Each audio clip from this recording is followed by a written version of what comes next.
Quais são as condições que a ICID tem que me convence? Que te convença. Sim. A dizer, filho, vem fazer o curso de biotecnologia na ICID. Sim. Certo. O desafio é longo. Um bom...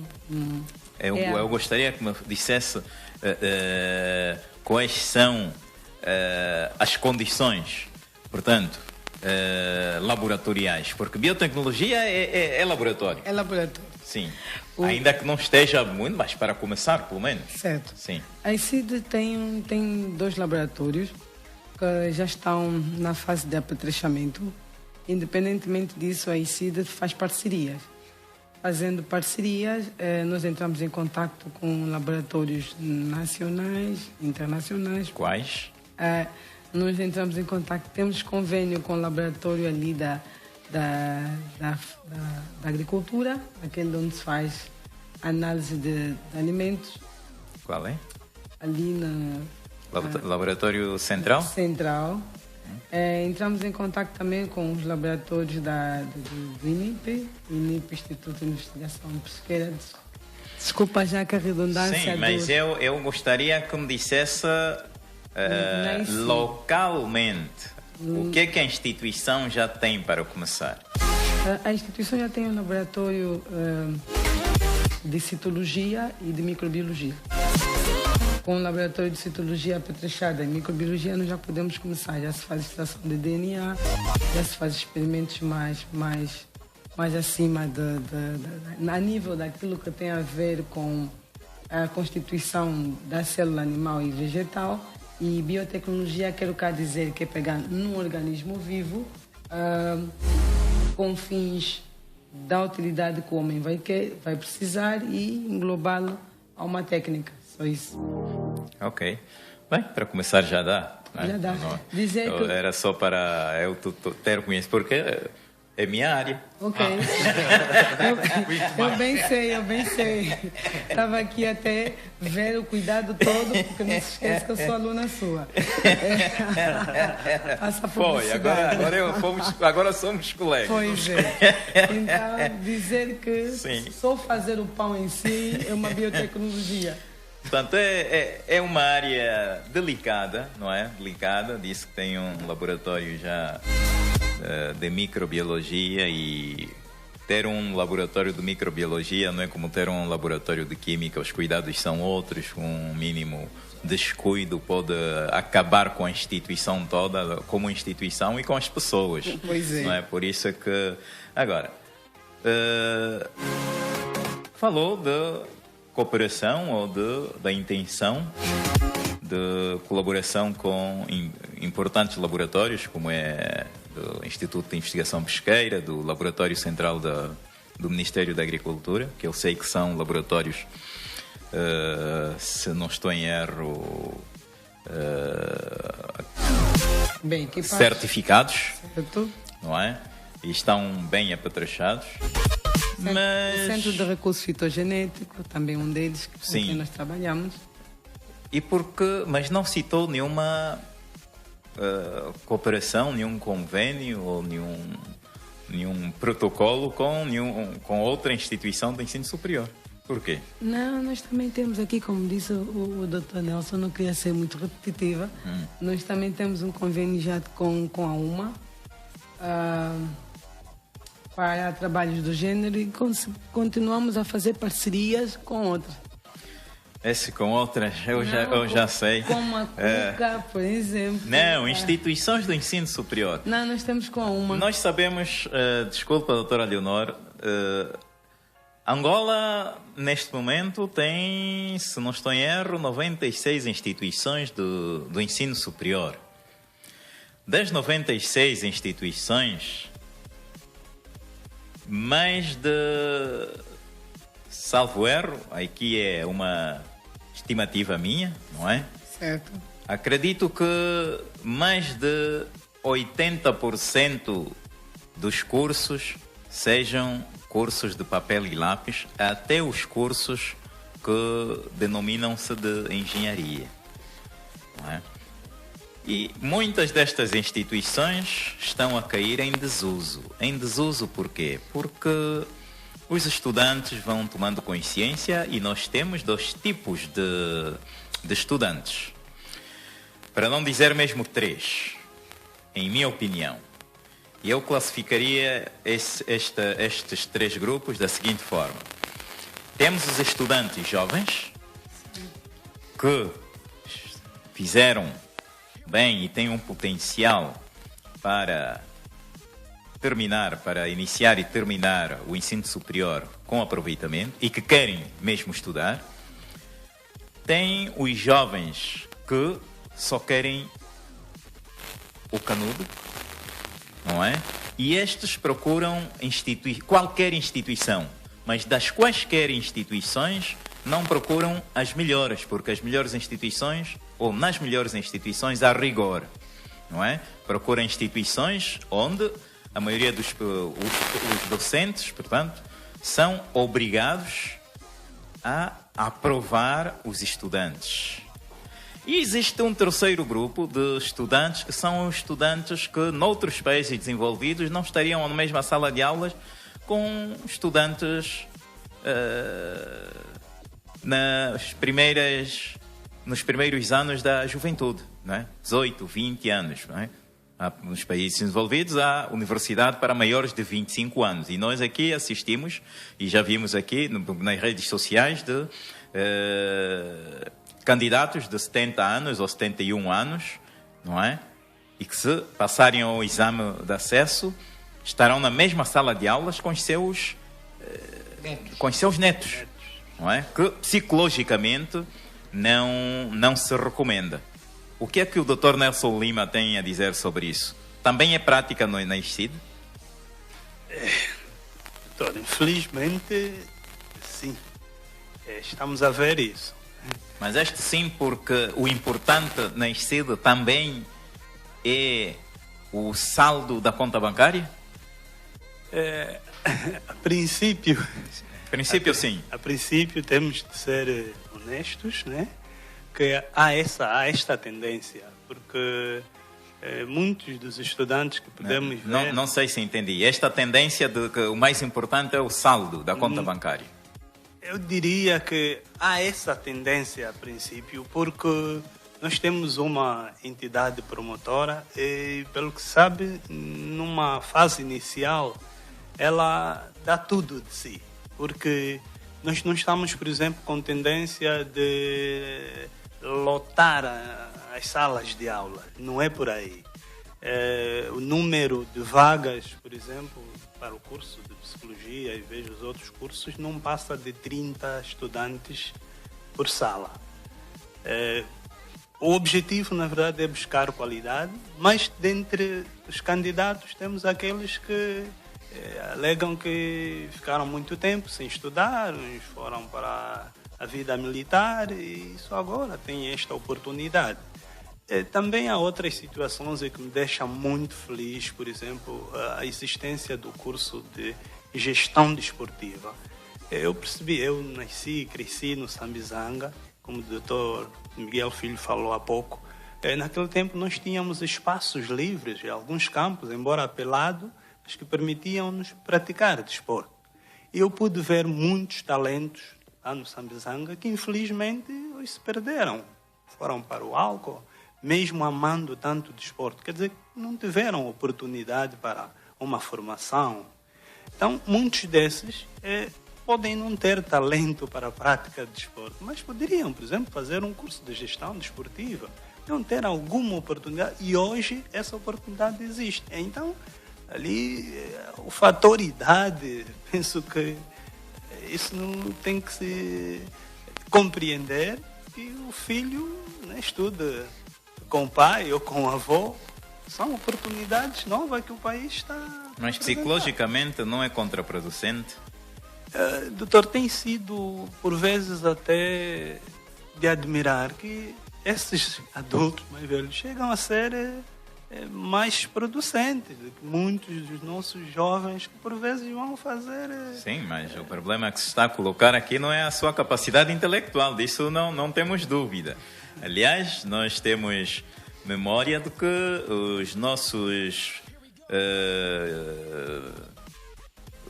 nós temos escritores que são renomados, como o Anyanga Chito, que só tiveram a 4ª classe, não é? Porque tiveram um ensino diferente, não é? Tiveram um ensino diferente, de uma organização diferente, e é claro que tiveram resultados, não é? Rendimentos também diferentes dos nossos, que têm estado a ser questionados e chumbados, não é? Como foi feito nos últimos dias pelo próprio o Presidente da República, não é? Dizendo que não tem qualidade. A questão não é essa. No entanto, eu vejo o lado psicológico, não é? Eu vejo o lado psicológico. O comportamento de um adulto de 60 anos e de um jovem de 18 e 20 anos não afeta o aproveitamento de ambos no relacionamento estudantil, portanto, em aula. O próprio docente a tratar com estudantes jovens não tem um procedimento igual. O que é que acha? Ok, doutor. É preciso perceber, né, que na universidade nós tratamos com adultos. Podemos falar jovem, né, mas é alguém que já tem acima de 18 anos. Por isso é que a prática na universidade é andragogia em vez de pedagogia. Quer dizer que lidamos já com adultos. Ele pode parecer mais jovem, mas tem que se sentir alguém mais responsável, porque é uma troca de experiência, porque o professor também não é o detentor do saber. E a ICID tem esta política. Nós queremos estudantes que sejam ativos, né? Aqueles que vão à busca do conhecimento e que não ficam limitados apenas ao professor. Por isso, percebemos sim que estudantes que têm maior idade, né, se calhar alguns têm algum receio, ficam assim meio retraídos por estarem a partilhar a sala com colegas muito novos, né, muito jovens, mas dá para perceber que alguns pelo menos sentem-se desafiados e procuram superar esses mais novos. Tendem a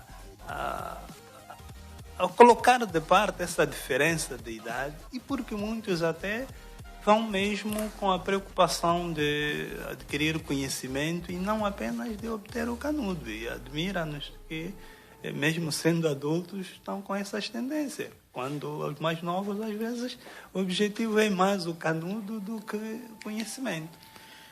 Ok. Eu gostaria de voltar agora à questão ainda do desporto.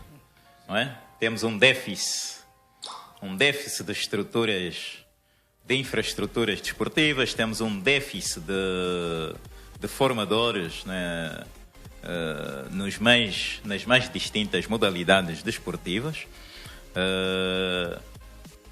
Já no início, o Dr. Cirilo falou sobre os graduados, os ex-graduados do ex-INEF, que são uma referência no nosso panorama não só estudantil, mas também desportivo, porque muitos depois chegaram a ser os timoneiros, entre aspas, de muitas seleções nacionais.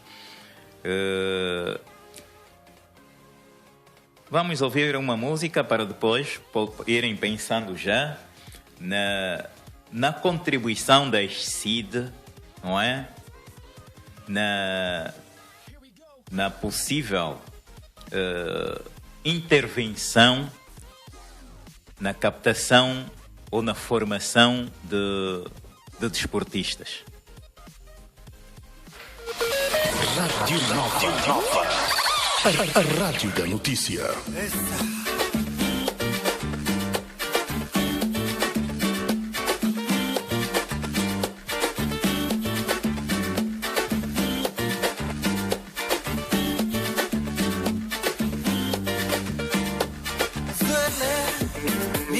princesa, minha loucura, meu mais que tudo. Moça, lembra aquele dia, nós os dois na ilha.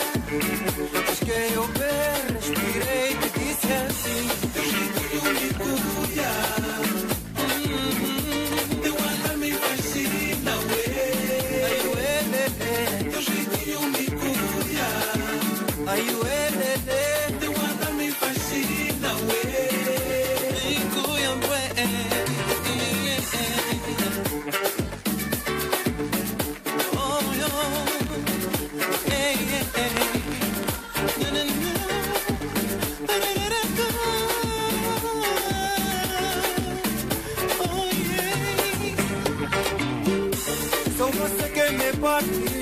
só você que me adoça, só você que me baralha a cabeça.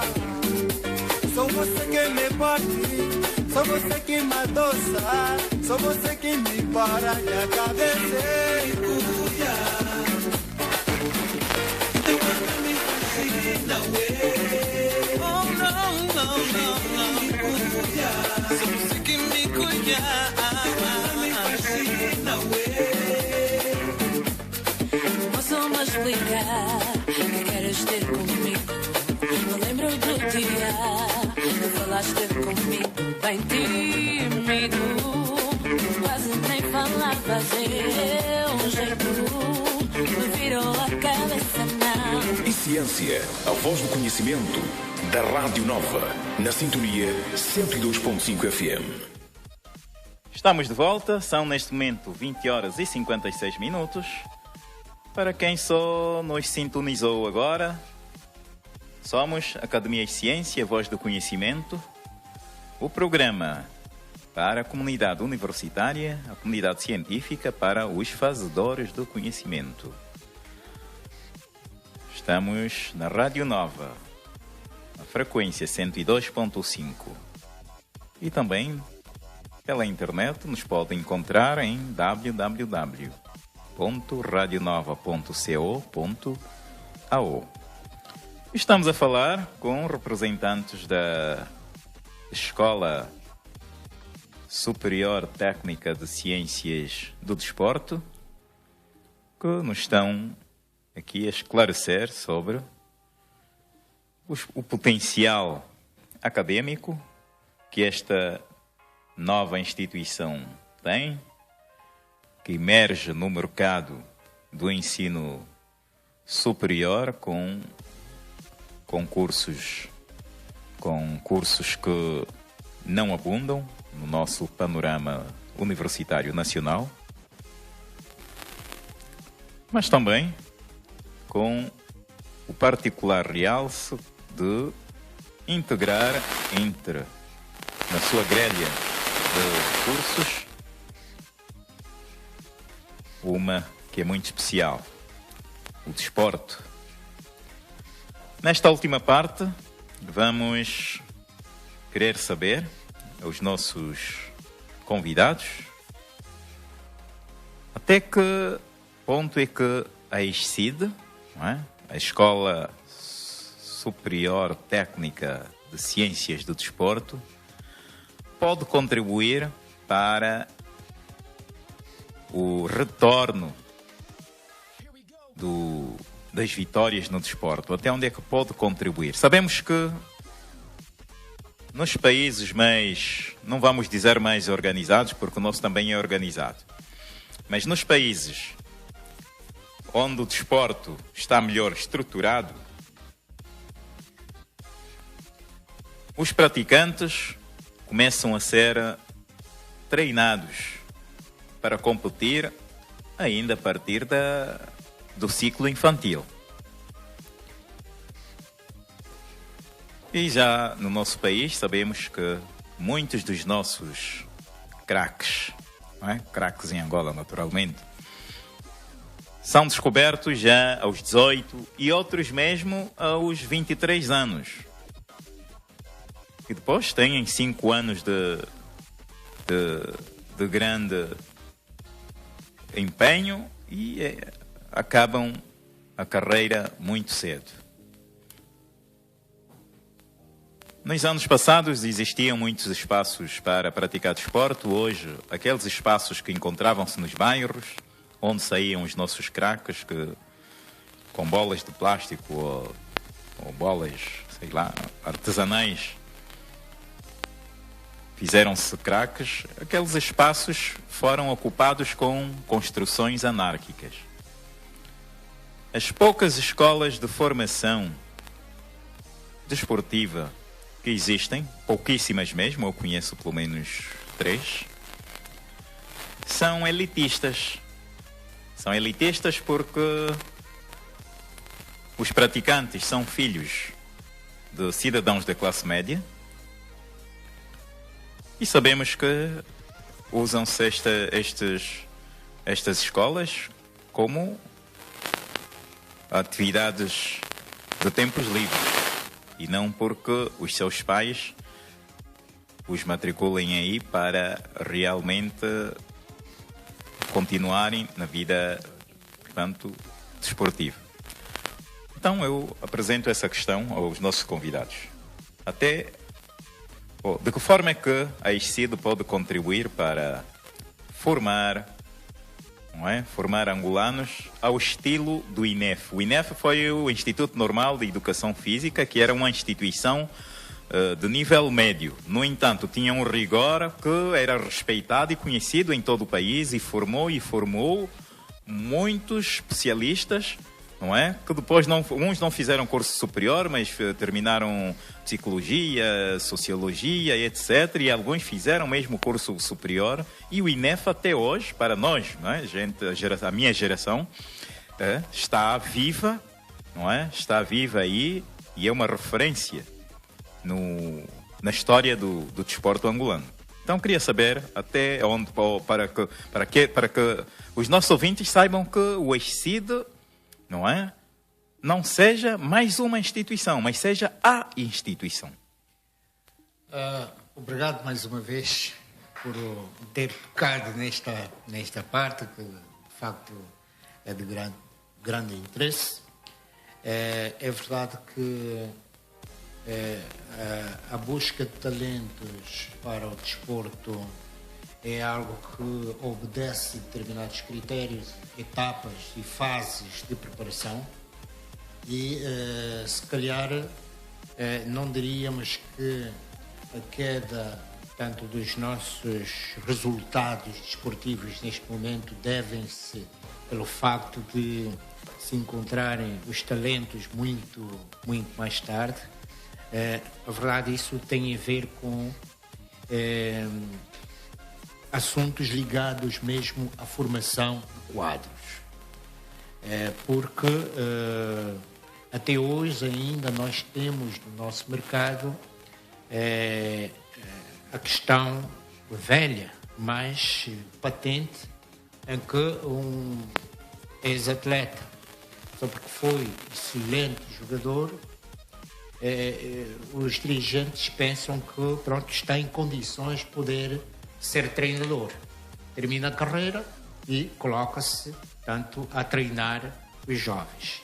E a parte académica aí não entra porque, de facto, um treinador não é simplesmente um bom jogador. Um bom jogador, se fizer alguma formação nesta área, ele vai se potenciar com a multidisciplinaridade que o desporto exige. Porque, se nós repararmos, na formação de técnicos desportivos, nós não aprendemos apenas tocar a bola. Não aprendemos chutar a bola ou passar a bola. O que nós aprendemos como técnicos na área de desporto é muito mais vasto do que aquilo que se pensa que se faz na prática. Estamos aqui a dizer que um bom professor de educação física e desporto é um indivíduo que tem que ter a noção mínima da área da saúde. Estamos a dizer aqui a parte ligada à morfologia humana, fisiologia humana, fisiologia de esforço, a bioquímica, a biomecânica, a psicologia, a pedagogia, ou numa só palavra podemos dizer a psicopedagogia, porque se nós levarmos em consideração que o professor tem que lidar com estudantes, ele precisa naturalmente ser capaz de conduzir todo o processo, não é? Desde os comportamentos até as ações. Portanto, aqui a necessidade de se formar com rigor este profissional. Portanto, não basta apenas nós termos sido bons praticantes para nos tornarmos bons treinadores. Há aqueles treinadores que naturalmente dão-se bem, conseguem alguns resultados, mas disso não passam. A uma determinada altura, os resultados caem e nunca se recuperam. Há necessidade, de facto, de se resolver este problema e, portanto, a ICSID está aí aberta para poder receber estas pessoas que sabem que a carreira de desportista é curta. Portanto, dentro de pouco tempo pode entrar na condição de ter que deixar de praticar, ter que deixar de competir e logo é como se fosse, portanto, um anúncio prévio, não é, de desemprego. Se não tiver formação, só sabe jogar bola, né? Naturalmente vai ter problemas no futuro. Aí é uma das questões. Os resultados, se calhar, têm muito a ver também com a questão do próprio conhecimento. É que nos países desenvolvidos, podemos assim dizer, onde há importância da existência do especialista na área de desporto, acontecem as coisas da seguinte maneira. É que a fisiologia mostrou-nos que você só pode ter resultados elevados de ano para ano se cumprires com determinados patamares de preparação. Eu faço uma preparação este ano, atinjo um determinado nível e eu tenho que ter um período de defesa que me permita fazer uma recuperação que não pode ultrapassar mais de 3 semanas ou mais de 4 semanas. O mínimo 3 semanas, o máximo 4 semanas. Logo depois das 4 semanas, imediatamente tem que colocar o organismo do atleta em funcionamento. Começa a entrar na fase de preparação e quando isso acontece, se terminamos num determinado nível, no ano seguinte, cumprindo com rigor esse aspecto, vamos começar a época num outro nível. E assim sucessivamente até atingirmos resultados muito altos. Isto não acontece aqui precisamente porque a maior parte das pessoas que cuidam da preparação destes atletas, falta-lhes essa componente académica.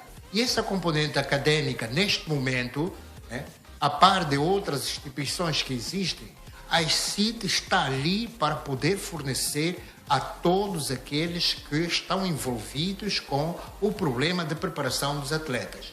Quando os atletas não cumprem com rigor esse aspecto fisiológico, por mais que fores um treinador de grandes resultados, não tens hipótese de atingir níveis muito altos, e isto a gente verifica porque se internamente nós somos capazes de ter bons resultados, vamos imaginar que eu, por exemplo, pego uma equipa de 1º de agosto e vou ganhando todos os anos. Mas quando eu vou para as afrotaças, a coisa já é diferente. Se eu vou para um campeonato do mundo, é muito mais difícil.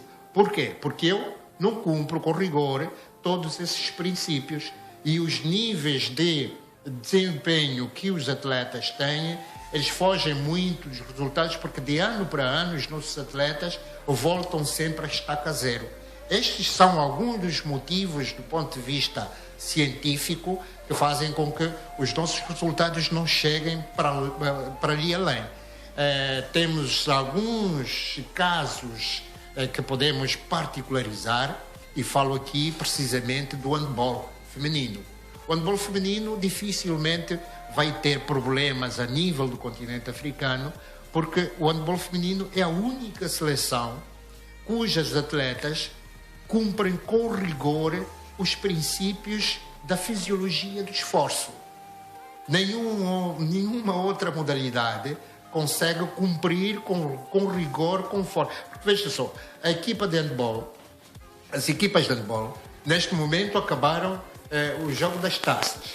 Ou voltarão portanto, estarão aqui em Angola, entram em preparação, começa o provincial, termina o provincial, entram para o nacional, depois tem a taça dos clubes campeões, depois tem os pan-africanos, depois tem o campeonato africano, depois tem o mundial, depois tem os Jogos Olímpicos e assim sucessivamente. Quer dizer, elas nunca passam mais de 4 semanas num período de defeso.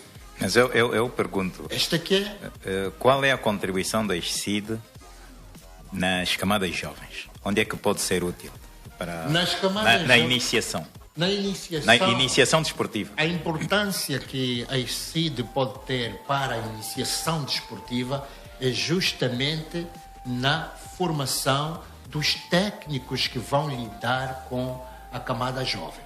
Portanto, esta é a nossa missão, é formar profissionais que sejam capazes de dirigir os processos de preparação dos desportistas. Mas para isso a ICSID tem que ter cooperação com as escolas de futebol. A ICSID, naturalmente, tem convênios. Tem convênios com... estamos aqui numa fase embrionária, sim senhora, porque a ICSID tem pouco menos de 2 anos e, entretanto, já temos contactos com os 3 grandes clubes. Estou aqui a me referir do 1º de agosto, estamos a falar do Interclube e do Petro Atlético. Já tem convênios com eles? Já estamos a estabelecer. Estamos em processo para, portanto, tabelar essa parceria que, naturalmente, nos vai facilitar, por um lado, para os nossos estudantes poderem fazer práticas pedagógicas nos clubes, ao mesmo tempo que também os clubes poderem, naturalmente, mandar os seus atletas, os seus funcionários e todos aqueles que fazem parte da comunidade desportiva para a ICSID, para adquirir informação e, portanto, darem, digamos assim, uma força a mais naquilo que são os processos que os clubes têm para, digamos assim, diminuir este fosso entre aquilo que é o sistema de preparação dos atletas e o nível de formação académica, não é, e profissional que os treinadores possam ter, os problemas que os gestores podem ter, porque uma coisa é ser dirigente e outra coisa é ser gestor. Portanto, são 2 coisas completamente diferentes e que muitas vezes aqui em Angola confundimos. Pensamos que eu sou eleito, eu sou dirigente, logo eu sou gestor desportivo. Não, senhor.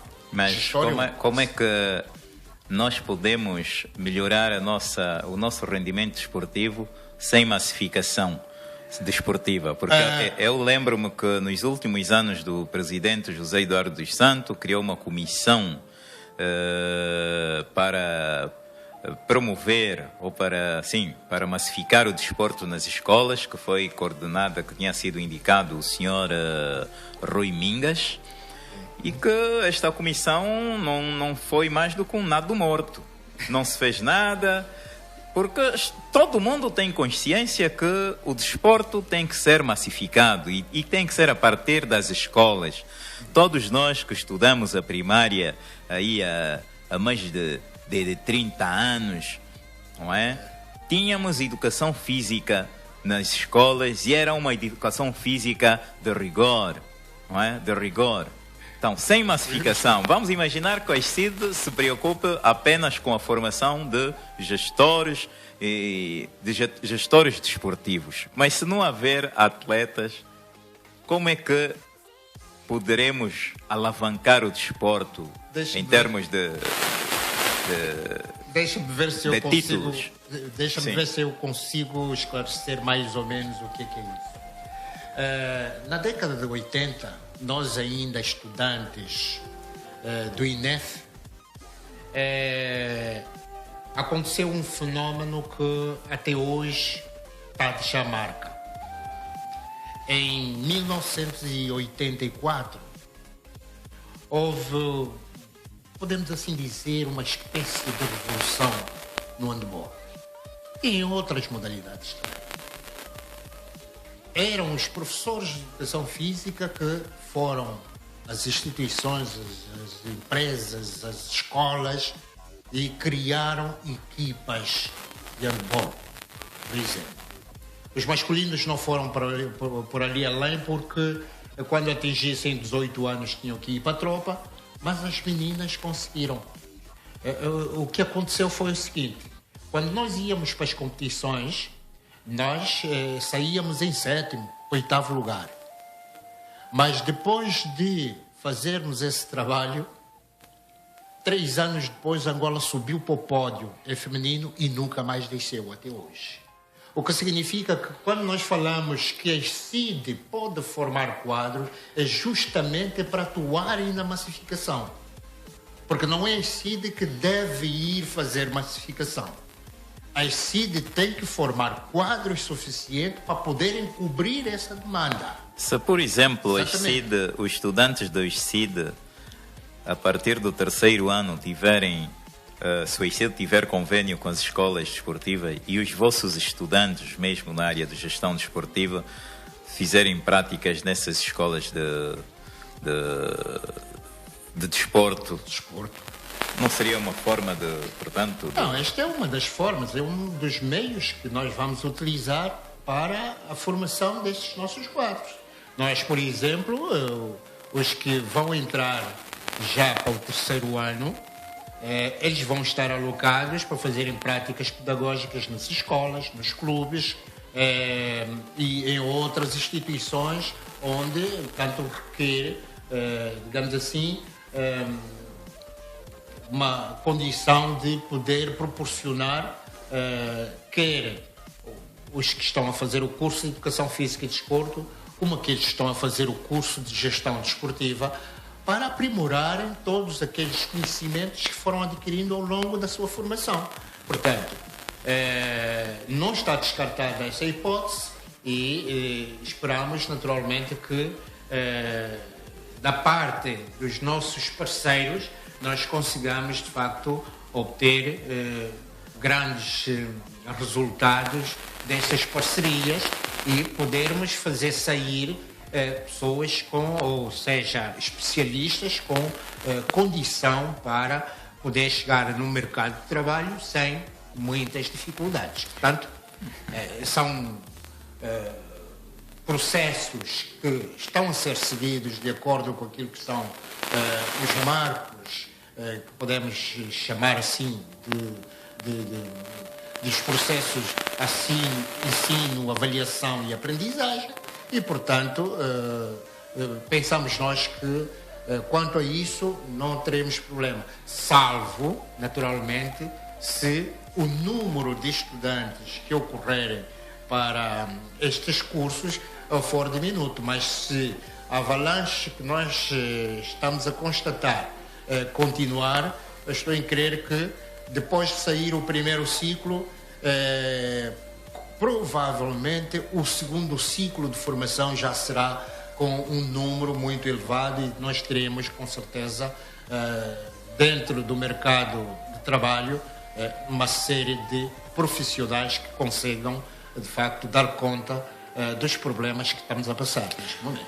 Agora, ainda sobre psicologia, eu dirijo esta questão ao Dr. Nelson Lima. Ainda não estou muito conformado com o caráter generalista do curso de psicologia. Portanto, a denominação da instituição pesa muito para o recrutamento, entre aspas, de estudantes. Se, por exemplo, face o forte pendor desportivo da instituição e pelo facto de ser não haver muitas instituições com cursos de desporto, se a psicologia fosse dirigida a áreas ligadas ao desporto, não seria uma mais-valia? Por exemplo? Obrigado mais uma vez por essa oportunidade. Eu queria começar por reforçar as palavras aqui do Dr. Cirilo Cruz, antes de responder esta questão. Só para lembrar que recentemente ocorreu os Jogos Olímpicos em Tóquio e vimos a grande importância da psicologia, né? E isto pode-se notar quando um atleta tem formação, consegue reagir da melhor forma em determinadas situações. Vimos um caso que ocorreu com uma atleta, uma ginasta, Simone Biles. Essa ginasta era de grande craveira, se esperava um grande resultado dela, numa competição bastante importante, mas por tanta pressão psicológica que ela teve, ela não se sentiu segura bem consigo mesmo e decidiu que não podia competir. Então, Dr. Nelson Lima, não acha que a minha pergunta tem lógica? Ao invés de permitir utilizar um termo vulgar, ao invés de espalharem-se aí por toda a psicologia, focarem-se numa... E ainda estão a tempo? Doutor Miguel, vou exatamente responder a tua questão. Ok. Sim, é preocupação, sim, nossa.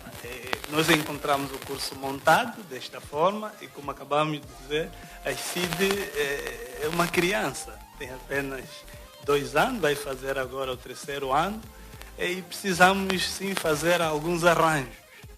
Já fomos sim aconselhados, quando fomos ao Centro de Psicologia na Força Aérea, houve essa preocupação também e é bom ouvir o Dr. Miguel aconselhar-nos também nisso. Nós não somos alérgicos à crítica. E ali onde dá para melhorar, nós vamos fazer acertos, sim, vamos melhorar. Mas é pertinente a preocupação do doutor e ainda estamos a tempo, sim, de fazer esses arranjos. Mas vemos a grande importância da psicologia, não só no desporto, como nas diferentes áreas. E também vimos que os nossos atletas têm também de ter alguma bagagem em termos de língua, em termos de tecnologia, e foi por isso que até recentemente tivemos o primeiro colóquio sobre tecnologia e desporto.